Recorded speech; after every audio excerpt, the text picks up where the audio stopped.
ये वीडियो केवल और केवल मनोरंजन के उद्देश्य से बनाया गया है। सभी पात्र काल्पनिक हैं। वास्तविक व्यक्तियों, जीवित या मृत या वास्तविक घटनाओं से कोई समानता विशुद्ध रूप से संयोग है। किसी भी व्यक्ति, धर्म या जाति को ठेस पहुंचाने की मंशा नहीं है। सदाबहार कहानी सेंटर पर आप सभी व्यूवर्स का स्वागत है। बच्चे भी अक्सर कहते थे मम्मी दिन भर सोई रहती थी, हम बाहर खेलने चले जाते। इस बात से साफ साफ पता चलता था रात भर जागकर मोबाइल पर मेरी पत्नी क्या करती थी। एक रात अचानक मेरी आंख खुली तो मेरी भोली भाली पत्नी मोबाइल लेकर बैठी हुई थी। जब मैंने उसे पूछा तो वह कहती कि मैं सीरियल देख रही हूँ। हम बहुत गरीब थे, लेकिन अचानक मेरे घर में पैसे आना शुरू हो गए। मैं हैरान था, इतने पैसे किसने भेजे। मुझे अपनी पत्नी पर शक होने लगा। एक दिन मैंने छुप कर देखा तो मेरी पत्नी आधी रात को मोबाइल फ़ोन से अपनी वीडियो। एक रात बहुत तेज़ प्यास की वजह से मेरी आंख खुली तो पानी पीने के लिए बाहर गया। जब मुझे दूसरे कमरे से कुछ रोशनी आती हुई महसूस हुई, मैंने पानी पीने के बाद उस कमरे की तरफ बढ़ा। वहाँ देखा तो हैरत से आंखें फटी की फटी रह गई, क्योंकि मेरी पत्नी मोबाइल लेकर बैठी थी, लेकिन मुझे सही से नज़र नहीं आ रही थी आखिर क्या कर रही थी। इस वक्त उसने मोबाइल बंद किया और दरवाजे की तरफ आने लगी तो मैं जल्दी से कमरे में सोने की एक्टिंग करने लगा। अब जब भी मेरी आंख रात को खुलती तो मेरी पत्नी भोली भाली मोबाइल लेकर सामने बैठी होती। मैं पूछता तो कहती कि नींद नहीं आ रही थी तो मैं सीरियल देख रही थी। ये सब ऐसे ही चल रहा था, मुझे भी कुछ समझ नहीं आ रहा था। मैं कूलर फैक्ट्री में काम करता था, कूलर के बॉडी को बनाने की मशीन चलाया करता था, लेकिन मैं किसी की कोई बेईमानी आज तक नहीं की थी। खुश था, लेकिन अब मेरी पत्नी की अचानक ऐसी हरकतें मुझे शक में डाल रही थी और मेरा शक बढ़ता ही जा रहा था। जब अगले दिन मेरे अकाउंट में कहीं और से पैसे ट्रांसफ़र हुए तो मैं हैरान हुआ कि इतने पैसे किसने भेजे, या किसी से गलती से हो गई थी और अनजाने में पैसे मेरे अकाउंट में आ गया, या फिर राज कुछ और ही था। वहाँ पर कोई ऐसा नंबर भी नहीं था जिससे मैं बात करके पता कर सकता, क्योंकि पैसे बाहर से भेजे गए थे। मुझे इस बात की खुशी तो बहुत थी, लेकिन मैंने पत्नी से इस बात का डिस्कस नहीं किया। अभी तक मुझे खुद ही इस बात पर यकीन नहीं था कि ये पैसे हमारे भी हैं या नहीं। अगर ये पैसे हमारे न हुए, मैं अपनी पत्नी को बता दूं और जिसने पैसे भेजे हैं वे वापस मांग ले तो क्या इज्जत रह जाएगी। उल्टा पत्नी मुझ पर ही शक करेगी। शक का सोचते ही मेरे दिमाग में कुछ खटका था, कहीं ये पैसे मुझे पत्नी की वजह से तो नहीं भेजे गए, क्योंकि पत्नी रोज़ दूसरे कमरे में बैठकर मोबाइल के साथ कुछ करती थी। कहीं मेरी पत्नी कोई गलत काम में तो नहीं पड़ गई है। शायद पैसों की वजह से और हमारी गरीबी को देखते हुए वह गलत रास्ते पर निकल चुकी हो। ये सब बातें इस वक्त मेरे दिमाग में घूम रही थी, जिनको सोच सोच कर मेरा सर चकरा रहा था। उन्हीं बातों की वजह से काम पर ध्यान नहीं दे पा रहा था, जिसकी वजह से मुझे नौकरी से निकाल दिया गया था। मैंने अपने मालिक की बहुत मिन्नतें की थी कि, लेकिन उसने साफ कह दिया हमारे पास मेहनत से काम करने वाले बहुत से लोग हैं, तुम जैसे कामचोर के लिए यहाँ काम नहीं है। तुम्हारे लिए इस फैक्ट्री में कोई जगह नहीं है, इसलिए अपनी शक्ल लेकर यहाँ से दफ़ा हो जाओ। मालिक की बातों से मैं बहुत मायूस होकर अपने घर की तरफ आ गया। नौकरी के चले जाने पर मैंने घर में किसी को नहीं बताया था, और वे पैसे मेरे अकाउंट में आए थे उनमें से मैंने हफ्ते का राशन खरीद लिया था और बाकी पैसे अकाउंट में ही पड़े रहने दिए थे। मैंने सोच लिया था कि अगर किसी ने पैसे वापस करने का कहा तो मैं तब तक कोई अच्छी नौकरी ढूंढ लूँगा और ये पैसे वापस लौटा दूँगा। अब मेरे हाथ खुद बन चुके थे। मैं पत्नी से सवाल भी नहीं कर सकता था, क्योंकि मैं अपनी खुददारी को मार कर अपने बच्चों की भूख की परवाह करके वह पैसे इस्तेमाल कर चुका था। सब कुछ पहले की तरह ही चल रहा था। पत्नी मेरी बहुत सेवा करती थी। मैंने देखा था जब रोज़ सोने से पहले मुझे दूध में केसर डालकर दिया करती थी, एक गिलास ज़रूर पिलाया करती थी, और ये सब कुछ महीने पहले से ही शुरू हुआ था। जब वह पहली बार मेरे लिए ये दूध बनाकर लाई थी तब बोली थी, पंकज, मैं देखती हूँ आप हमारे लिए बहुत मेहनत करते हैं, आपके हाथों पर छाले पड़ चुके हैं और अब मुझे पहले से काफ़ी कमज़ोर भी लगने लगे हैं।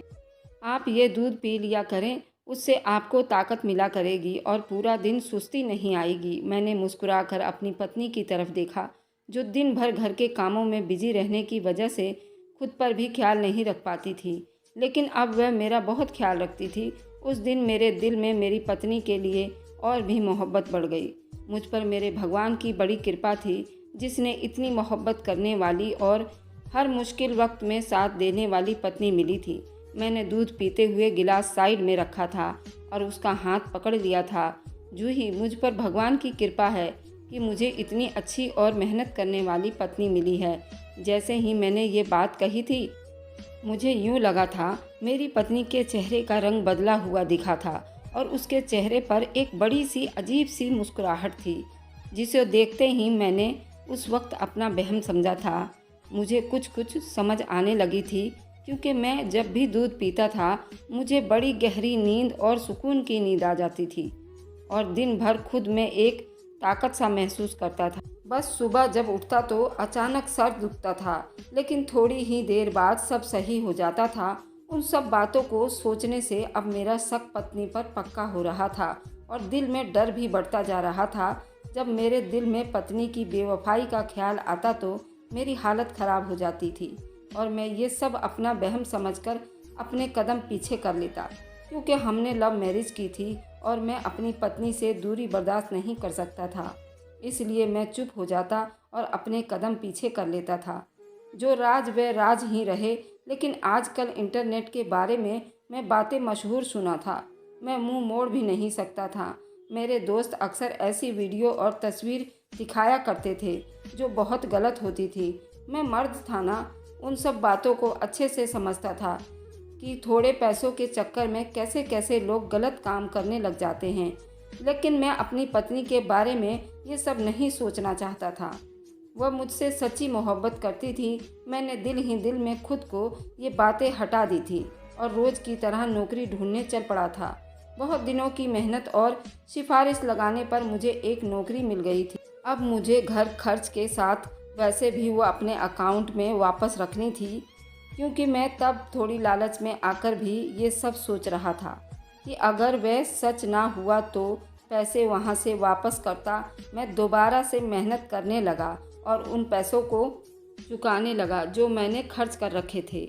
दिन भर काम करके थका हारा वापस आता तो खाने के बाद पत्नी मुझे ज़रूर दूध का गिलास पिलाती, जिसे पीते ही मैं गहरी नींद में सुकून से सो जाता। पहले पहले तो मुझे शक हुआ था पत्नी ज़रूर कुछ दूध में मिलाती होगी, इसलिए एक रोज़ नहीं पिया था। लेकिन अगले रोज़ मेरी जो हालत हुई थी मैं उसको बता भी नहीं सकता। कोई काम ढंग से नहीं हो पाया था, जिसे तंग आकर मैंने दूध पीना फिर से शुरू कर दिया। ये सब कुछ फिर से पहले की तरह चल रहा था। एक रोज़ मैं काम की वजह से इस तरह थक गया था कि खाना खाते ही सो गया और दूध की नौबत ही नहीं आई थी। इस रात जब मेरी आंख प्यास की वजह से खुली तो पत्नी बिस्तर पर नहीं थी। बच्चे भी सब सो रहे थे। मैंने जगह देखा तो खाली पड़ा था। मेरा मूड बहुत ख़राब हो गया था। मैंने जल्दी से चप्पल पहन ली और कमरे से बाहर आया तो दूसरे कमरे की तरफ बत्ती जल रही थी। मेरे दिमाग में वह सारी बातें अब फिर से दोबारा घूमने लगी थी। सारा मंजर किसी फिल्म की तरह मेरे दिमाग पर असर कर रहे थे। मैं पिछले कई दिनों से अपनी पत्नी का नया अंदाज नोट कर रहा था। आज रात के उस पहर एक बार फिर से ये सब देखकर न जाने फिर से वही सब सोचने लगा था। अब तो मेरी पत्नी मुझसे खिंची खिंची सी रहने लगी, मुझे दूर दूर से रहने लगी थी और वह दूध पीते मैं खुद भी सो जाता था। दिमाग दोबारा से पत्नी के बारे में जानने के लिए फिर से तैयार था। अब मेरी सोचों के धागे आपस में मिलने लगे थे। सब कुछ मेरे सामने साफ साफ था। बिल्कुल किसी भी चीज़ की कोई गुंजाइश नहीं थी। आखिरकार पत्नी सोचों से तंग आकर मैंने फैसला कर ही लिया। अब तो मैं अपनी पत्नी का राज जानकर ही रहूँगा कि करती क्या है। कहीं वह अभी तो उन लड़कियों की तरह गंदे कामों में नहीं पड़ गई है। अगर मैं जो कुछ भी सोच रहा था वह सच निकला तो चाहे मेरी लव मैरिज थी, चाहे हमारे बच्चे भी हैं, मैंने किसी भी चीज़ की कोई परवाह नहीं करते हुए उसे डिवोर्स दे दूंगा और धक्के मारकर इस घर से निकाल दूंगा और अपने बच्चों को खुद पालूंगा। मैंने उसे साफ साफ कहना था, अब तुम मेरे नाम के आज़ाद हो, चाहे तू जाकर पूरी दुनिया को अपनी हुस्न का जलवा दिखाओ। मेरे तो इतने दिमाग में जुनून सवार था कि मैं उसका कत्ल भी कर देता। एक सीधा साधा आदमी था, मैं कैसे ये सब बर्दाश्त कर सकता था। मेरी पत्नी जो मेरी जान है, वह ऐसा कैसे कर सकती है? थोड़े पैसों के लिए खुद को, अपने आप को कैसे बेच सकती है? मेरी पत्नी की मुझसे ये दूरी साबित कर रही थी कि उससे इन सब कामों में भी मज़ा आने लगा था। तभी वो मुझ पर ध्यान हटाने लगी थी और उसे जल्दी होती कि मैं सो जाऊं, वह उस कमरे में चली जाए। बच्चे भी अक्सर यही कहा करते थे कि मम्मी दिन भर सोई रहती है, हम बाहर खेलने चले जाते हैं, जिससे साफ पता चलता है कि वह रात भर जागकर कमरा बंद करके मोबाइल से कौन सा काम कर रही थी जो थक जाती थी। अब मेरा दिमाग पूरी तरह से पत्नी के खिलाफ हो चुका था। मेरा दिल भी धीरे धीरे अपनी पत्नी के लिए नफरत बढ़ती जा रही थी। वह अपने पति के होते हुए गैर मर्द से दिल बहला रही थी क्या? या मुझसे कोई गलती हुई थी, या मैंने उसके फरमाइश में कोई गलती की थी? सब कुछ बिल्कुल नॉर्मल था, बल्कि मेरी ही पत्नी बदल गई थी, जिसकी कोई वजह मुझे नज़र नहीं आ रही थी। अब मैंने पूरी तरह से अपनी पर पत्नी नज़र रखना शुरू कर दिया।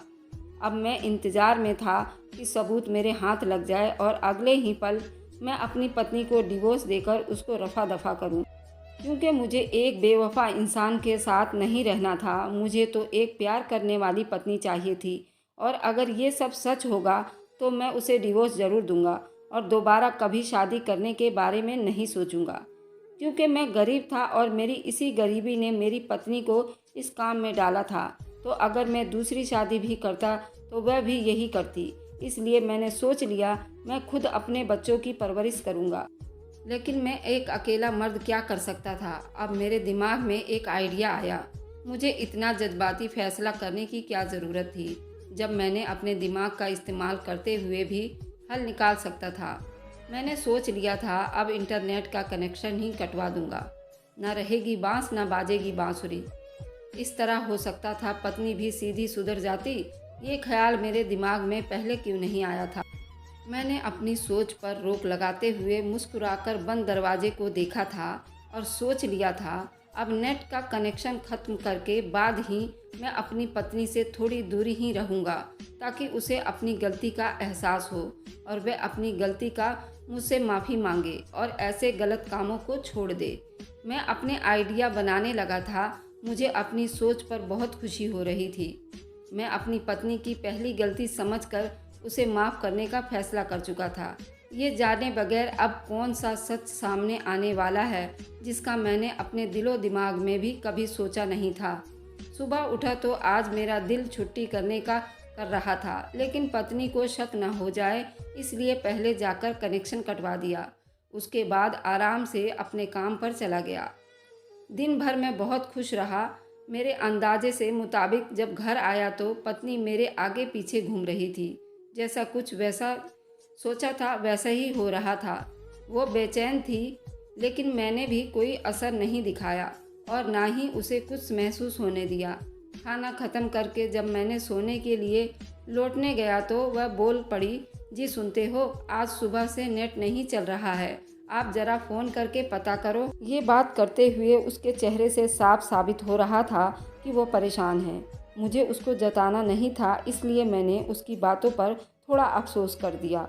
मेरी पत्नी ने खुद को गलत कामों में इस तरह बिजी कर लिया था कि एक दिन नेट ना होने पर वह यूं बिना पानी की मछली की तरह तड़प रहती थी।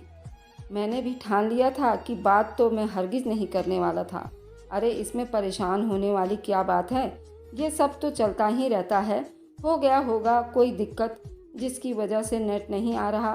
तुम यूँ नेट के चक्कर में परेशान होना छोड़ दो और घर पर भी ध्यान दो। मैं देख रहा हूँ आजकल कुछ ज़्यादा ही नेट कर रही हो, रात में भी कभी कभार गायब रहती हो। अगर मैं कुछ पूछ नहीं रहा तो इसका मतलब ये नहीं कि मुझे दिखाई नहीं दे रहा, इसलिए चुप सो जाओ। मैंने इतने दिनों की भड़ास उसे एक साथ ही निकाल दी थी और मेरी बातें सुनते ही मेरी पत्नी नज़रें चुराने लगी थी। उसके चेहरे पर थोड़ी शर्मिंदगी भी थी और डर भी था, जो मुझे साफ साफ महसूस हो रहा था। मैं तो बस आपसे इसलिए कह रही थी कि आज नया सीरियल आने वाला था, मुझे वह देखना था, इसलिए कहा था। आप गुस्सा ना हो, सो जाइए। उस रात पत्नी मेरे पास ही सो रही थी। मैं रात में दोबारा उठा था और उसे पास देखते ही दिल दिल में सोच लिया था कि मैं पत्नी को इतनी आसानी से माफ़ नहीं करने वाला था। अगले रोज़ मेरी बेटी की अचानक से तबीयत खराब हो गई। उसे अस्पताल में दाखिला करवाना पड़ा था। मैं सबसे मदद मांगता फिर रहा था। मेरी पत्नी अलग से रो रही थी, लेकिन बुरे वक्त में गरीब की मदद उसके अपने ही कर सकते हैं। मैं तो गैरों से उम्मीद बांध कर बैठा हुआ था, जब अचानक से एक बार फिर मेरे अकाउंट में पैसे ट्रांसफ़र हो गए। जिसने भी किए थे वह सोचने का वक्त नहीं था। बेटी की हालत काफ़ी ख़राब और नाजुक थी। मैंने जल्दी से पैसे जमा करवाए तो बेटी का इलाज शुरू हुआ था। 2 हफ्ते अस्पताल में दाखिला रहने के बाद मेरी बच्ची वापस से सही हुई। मैं खुद को ज़मीन में गिरता हुआ महसूस कर रहा था। जिस काम के लिए मैंने नेट कटवा दिया था, आज उन्हीं पैसों की वजह से मेरी बेटी की जान बच गई और दूसरे ही रोज़ पता नहीं कैसे नेट खुद से चल पड़ा था। हम सब आपस के पड़ोसी मिलकर नेट का बिल भरा करते थे, इसलिए बिल ज़्यादा नहीं आता था और शायद उनमें से किसी ने ही मेरी पत्नी की मदद कर दी। कनेक्शन फिर से जुड़ गया था। इस बार मैंने कोई सवाल जवाब नहीं किया था। पत्नी ने फिर से वही काम शुरू कर दिया। अब मैं अक्सर उसे शर्मिंदा सा नज़र आता, क्योंकि पिछली बार भी उन्हीं पैसों से घर चला था और इस बार भी उन्हीं पैसों की बदौलत मेरी बेटी की जान बच गई थी। मैंने भी शायद अपने ज़मीर को थपकी देकर सुला दिया था, लेकिन ये सब ज़्यादा दिन तक नहीं चल सका। मैं मर्द था ना, और मुझ में इतनी बर्दाश्त करने की हिम्मत नहीं थी। पत्नी को ये सब करने देता, इसलिए अब मैंने आर या प्यार करने का सोच लिया था। मैंने फैसला कर लिया था कि अब पहले मैं खुद पता लगाऊंगा और फिर पत्नी को उसके अंजाम तक पहुंचाऊंगा। लेकिन मैं बगैर सबूतों के पत्नी पर इल्ज़ाम नहीं लगा सकता था। अगर वह मुकर जाती तो पूरे मोहल्ले में मेरी बदनामी हो जाती और मुझ पर सब थू थू करते। और मैंने पत्नी का सच जानने के लिए सोचा कि मैं इस बार ऐसी बातें करके शर्मिंदा करूंगा, वह खुद अपना सच बता देगी। अगले रोज़ मैंने सुबह उठते ही पत्नी से पूछा था, कैसी चल रही है तुम्हारी रात की ड्यूटी? वैसे मज़ा तो बड़ा आता होगा ना, रात के अंधेरे में मुझे धोखा देने के लिए ये सब करते हुए। मैंने अपनी पत्नी को मजाक किया, आंख मारते हुए पूछा था। मेरी बातों से पत्नी के चेहरे से खून सा झलकता हुआ नजर आया था और वह माथे पर शिकन लाई थी और बोली थी कि ये क्या कह रहे हैं आप? मुझे आपकी बातें ज़रा भी समझ नहीं आ रही है। साफ साफ कहिए, क्या कहना चाहते हैं? बर्तन धोते हुए मेरी तरफ भी मुड़ मुड़ कर देख रही। तुम्हें तो सिर्फ मजाक करने आता है, समझ क्यों नहीं आएगी? वैसे भी मैं सीरियल की बात कर रहा हूँ। जब रात के अंधेरे में बंद कमरे में अकेले बैठकर मोबाइल पर सीरियल देखा करती हो तो मज़ा तो आता ही होगा ना? हाँ, सही कह रहा हूँ ना? इतना कॉमेडी सीरियल होता है ना, क्या बताऊँ आपको? पत्नी ने ज़बरदस्ती का हंसने की कोशिश करते हुए कहा था। उसका रंग एकदम से पीला पड़ गया था। मैं क्या सोच रहा हूँ, आज मैं भी थोड़ा मज़े तुम्हारे साथ ले लूँ, क्योंकि ना आज हम दोनों मिलकर सीरियल देखेंगे। नहीं, आप कैसे देख सकते हैं? आपने तो काम पर भी जाना होता है और सीरियल तो 1 घंटे का होता है। आपका वक्त बर्बाद होगा, आपको पसंद भी नहीं आएगा। पत्नी घबराती हुई जल्दी जल्दी में बोलती जा रही थी। हाँ, तुम सही कह रही हो, वक्त बर्बाद होगा। तुम ही देखना, मेरे पास वाकई टाइम नहीं है। कहाँ जल्दी से नाश्ता ख़त्म करके बाहर का रास्ता पकड़ लिया था, कहीं काम से देर ना हो जाए। मैं सारे रास्ते सोच रहा था। पत्नी मेरी बातों में तो नहीं आई थी, लेकिन उसका ये घबरा जाना मुझे और ये सब करने पर और कोई सख्त कदम उठाने पर मजबूर कर रहा था। मैंने सोच लिया था कि आज सोने का नाटक करके अपनी जगह पर तकिया रख कर पहले ही दूसरे कमरे में छुप कर बैठ जाऊंगा और साथ में अपने फ़ोन का कैमरा ऑन करके सब कुछ रिकॉर्ड भी कर लूँगा, ताकि पत्नी फिर से मुकर ना सके। मैं सारा दिन यही आइडिया बनाते हुए काम करके रात होने से पहले घर वापस आ गया था। घर आते ही मैंने जल्दी से बाथरूम गया था और खाना खाने के बाद जब पत्नी ने दूध का गिलास दिया तो उसकी नज़रों से बचाकर दूध का गिलास घेर दिया और सोने के लिए गया। पत्नी रसोई के लिए कहते हुए कमरे से निकल गई। मैं भी तकिया रख कर जल्दी से दूसरे वाले कमरे में छुपकर बैठ गया। मेरा दिल ज़ोर ज़ोर से धड़क रहा था। मैं जो कुछ सोच रहा था, आज अपनी आंखों से अपनी पत्नी को ये सब करते हुए ना सिर्फ देखने वाला था, बल्कि रिकॉर्ड भी करने वाला था। मुझे बैठे थोड़ी ही देर हुई कि मेरी पत्नी कमरे में आ गई। ज़रूर उसने दूर से मुझे सोता हुआ महसूस किया होगा और उसे तसल्ली हो गई होगी। पत्नी ने आते ही मोबाइल ऑन किया और मोबाइल के सामने बैठ गई। मेरे शक को सही साबित करते हुए उसमें कोई भी सीरियल नहीं लगाया। फ़ोन के स्क्रीन पर जितने स्पीड अपने हाथ चला रही थी और थोड़ी देर यूं करने के बाद आखिरकार उसने किसी को वीडियो कॉल मिलाई। मैं साफ देख सकता था उसने जिसको कॉल मिलाई थी कोई एक नहीं बल्कि 4 लोग थे। मुझे उस वक्त उस पर गुस्सा आया था। मेरी पत्नी मेरी ही नाक के नीचे एक नहीं बल्कि 4 मर्दों के साथ मुझे सोचते हुए भी शर्मा रही थी।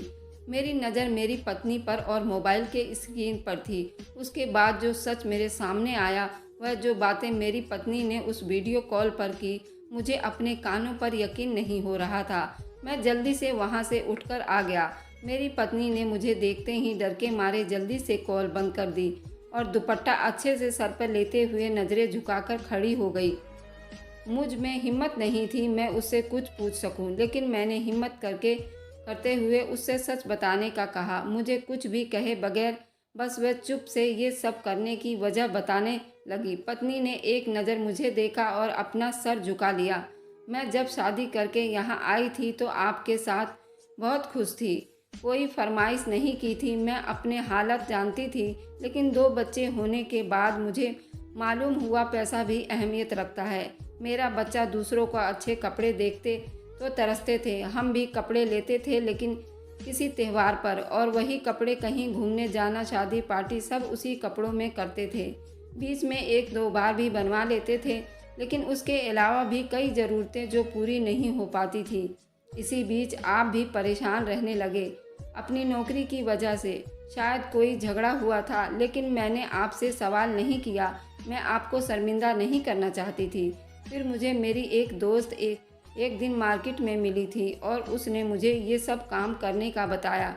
मैं जानती थी कि हम दोनों के खानदान वाले कभी ना मानते, इसलिए चुप से ये सब करने लगी और आपको भी नहीं बताया। मैंने आपको पहली तनख्वाह पर बताना चाहती थी कि मैं ऑनलाइन प्रोडक्ट सेल करती हूँ जिसकी मुझे तनख्वाह मिलती है, और पहली तनख्वाह आपके अकाउंट में जब आई तो तब मेरे दिमाग से ये बात निकल गई। मेरे ऊपर लोड ज़्यादा था, लेकिन बाद में मुझे महसूस हुआ कि आप मुझ पर शक करने लगे थे। मैंने आपको बताने का फ़ैसला छोड़ दिया। अगर बता देती तो आप मना कर देते, ये रोज़गार छिन जाता और मैंने अपने बच्चों को अपनी ज़रूरत के लिए तड़पता देखती। आपको दूध में ताकत की ऐसी गोली देती जिससे नींद गहरी आती थी, ताकि आप सोते रहें और मैं आराम से अपना काम कर सकूं और घर चलाने में आपकी मदद कर सकूं। हर हफ्ते बाद हमारी एक मीटिंग रखी जाती है जिसमें हमें कैमरे के आगे आकर बातचीत करनी पड़ती है और हमें नए नए तरीके बताए जाते हैं। मेरी पत्नी सारी बात बताते हुए सर झुका लिया था और रोने लगी थी। मुझे आज अपनी सोच और अपना दिमाग अपनी पत्नी के सामने बहुत छोटा सा लगा था। मैंने आगे बढ़ते हुए उसे गले से लगा लिया और उसे सही सच नहीं बताया। उसके बारे में क्या क्या सोच बैठा था, अगर बता देता तो कभी उसके सामने सर ना उठा सकता था। भगवान ने मेरी लाज रख ली। अगर मैं जल्दीबाजी में बगैर सच जाने की अपनी पत्नी को डिवोर्स दे देता तो मैं अपनी ज़िंदगी का सबसे बड़ा नुकसान कर बैठता, क्योंकि कदम कदम पर आपको समझने वाला जीवन साथी बहुत मुश्किल से मिलता है। अब पत्नी आराम से मेरे ही कमरे में बैठकर अपना काम करती है। मुझे उसने कोई अच्छा काम करने का बता दिया जिस पर मैं भी काम करता हूँ और अच्छी आमदनी होने लगी। हम दोनों अपने ज़िंदगी में बहुत खुश हैं। मैं अक्सर भगवान से प्रार्थना करता हूँ कि उसने मेरी लाज रख ली। मुझ में इतनी हिम्मत नहीं थी मैं अपनी पत्नी को अपने ख्याल के बारे में बता सकता, इसलिए मैं अपने भगवान के सामने रो रो कर माफ़ी मांगता और पहले से बढ़कर अपनी पत्नी से प्यार करता हूँ। इसका ख्याल रखना मेरी सबसे यही गुजारिश है। पहले तो शक ना करें, और अगर करें तो कभी भी शक के बिना पर गलत फैसला नहीं करना चाहिए, बल्कि पूरा सच जानकर फैसला करना चाहिए। आपको क्या लगता है, मेरी पत्नी ने काम करने का फैसला करते हुए मेरा हाथ बटाने की कोशिश करके सही किया, या मैंने पत्नी पर शक करके सही किया था और मुझे अपनी पत्नी को अपने ख्यालात बता देने चाहिए थे? ये गलतफहमी चलते मैं उसको डिवोर्स देने का फ़ैसला कर चुका था। मैं बहुत गलत था। तो कैसी लगी दोस्तों मेरी कहानी, मुझे कमेंट में ज़रूर बताइएगा। जब तक के लिए thanks for watching, like and subscribe, bye bye.